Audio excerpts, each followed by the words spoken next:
हम लोग total chapter से 120 क्वेश्चन निकाले हैं और 120 क्वेश्चन करेंगे जहां से बोर्ड एग्जाम में क्वेश्चन टोटल आ जाता है। तो याद रखिएगा इस क्वेश्चन को आज हम लोग देखने वाले हैं और हम लोगों ने बहुत क्वेश्चन पीछे भी कर लिया है जो कि प्लेलिस्ट में आपको लिंक मिल जाएगा 120 क्वेश्चन मैथ करके।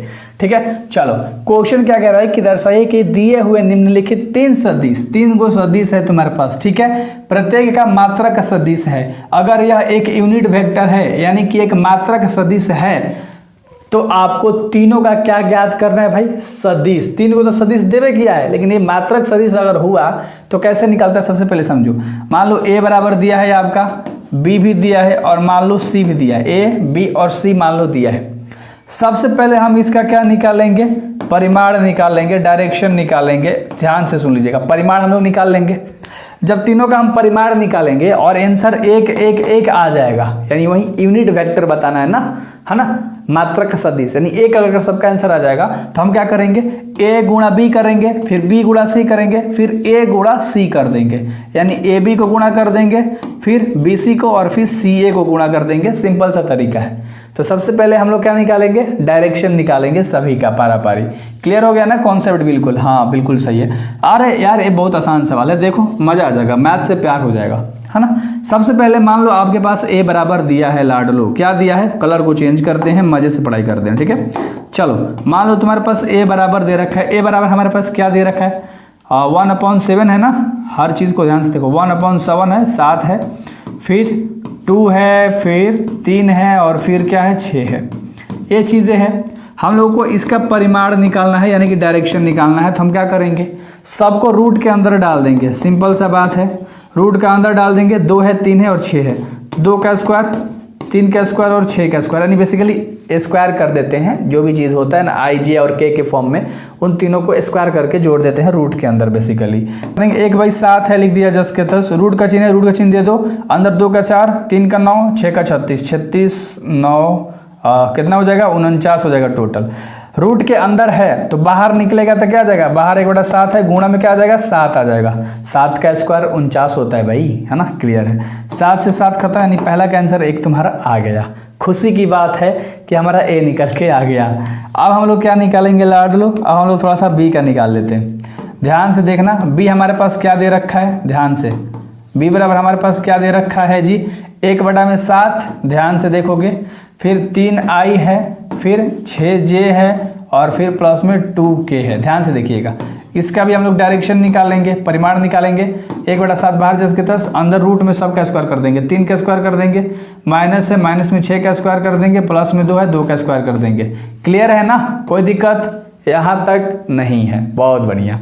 आगे देखो, तो यहाँ पर b का हम लोग निकाल रहे हैं भाई। देखो 1/7 जस का तस, 3 का स्क्वायर 9, 6 का 36, माइनस है तो प्लस ही हो जाएगा, माइनस प्लस प्लस, तो 6 का 36, 3 का 9 और 2 का 4, सेम वही चीज़ आ जाएगा 49। रूट के अंदर क्या आ गया? 49। 49 क्या होता है भाई साहब? 7 का। क्लियर है ना? तो हमारे पास इसका भी 1 आ गया। अगर आप ध्यान से देखोगे तो ये भी 6 है, 2 है, 3 है, यानी इसका भी 49 आ जाएगा। उसी तरह से यहाँ पर लिख लो, है ना। इसका भी क्या आ जाएगा? इसका आंसर यहाँ लिख लो। क्लियर है? इसका भी हमारा उतना ही आ जाएगा। क्या आ जाएगा लाडलो? c का निकालोगे तो c बराबर हमारे पास 1 ही आ जाएगा। तो a भी निकल गया, b भी निकल गया, c भी निकल गया, सब हमारा 1 1 1 आंसर आ गया। तो आप कह सकते हो यह एक यूनिट वेक्टर है यानी सदिश मात्रक है। क्लियर है ना? तो जब 1 1 आ गया तो हमने कहा था पहले a और b को गुणा करेंगे, फिर b और c को गुणा करेंगे, फिर c और a को गुणा करेंगे। कितना कॉन्सेप्ट क्लियर है? थोड़ा सा मैं यहाँ रब करना चाहूँगा। इतना अपने स्क्रीनशॉट में ले लिया, कर लिया। थोड़ा सा मैं चलो ऊपर कर लेता हूँ यार, क्या दिक्कत है? हमारे पास जगह है, स्पेस है, कमी थोड़ी ना है।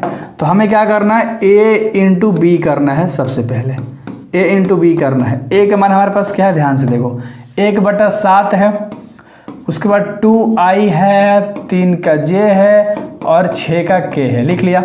गुणा करना है, किससे हमें करना है? b से। b का मान 1/7 है, क्रॉस कर दिया। ठीक है, 3i है, 3i लिख दिया, 6j है और प्लस में 2k है।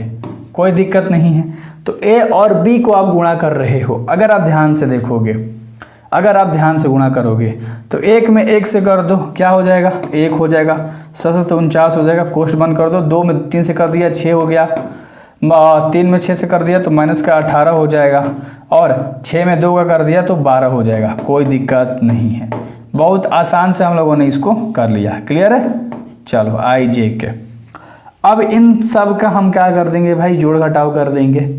तो यहाँ 18 माइनस में है, प्लस में 6 है और 6 18, 18 में 18 जाएगा 0, यानी कि 1/49 है, 0 से गुणा कर दोगे सब 0 बना देगा, कोई दिक्कत नहीं। हमारा एक ए बी जो है 0 आ गया। ए बी हम लोगों ने निकाल लिया। यहाँ पर हम लोग निकालेंगे बी सी। क्या निकालेंगे? बी और इंटू सी निकालेंगे। तो बी हमारे पास क्या है, यहाँ पर पूरी दिख रहा है, 1/7 है। पहले इसको चिन्ह में बदल दो भाई, कलर चेंज कर लो, वरना आप लोग बोलोगे ना कि दिख नहीं रहा। 1/7 है। अरे यार, उसके बाद क्या है, 3i है माइनस 6j है, बी का मान लेकर रहे हैं 6j है, और उसके बाद क्या है 2k है। कोष्ठ बंद कर दो, गुणा करना 1/7। सी का मान यहाँ पर है 6 है, उसके बाद 2 है ना, i j और 3k है। लिख लिया हमने। अगर आपको नहीं दिख रहा थोड़ा सा उधर कर देते हैं, कोई दिक्कत नहीं है। चलो इतना समझ में आ गया। तो 1/7 से हम गुणा कर देंगे, 1 में क्या आ जाएगा 49 आ जाएगा। अंदर सबको गुणा कर दोगे 0 बन जाएगा, तो 49 में भी तुम्हारा आंसर क्या आ जाएगा 0 आ जाएगा।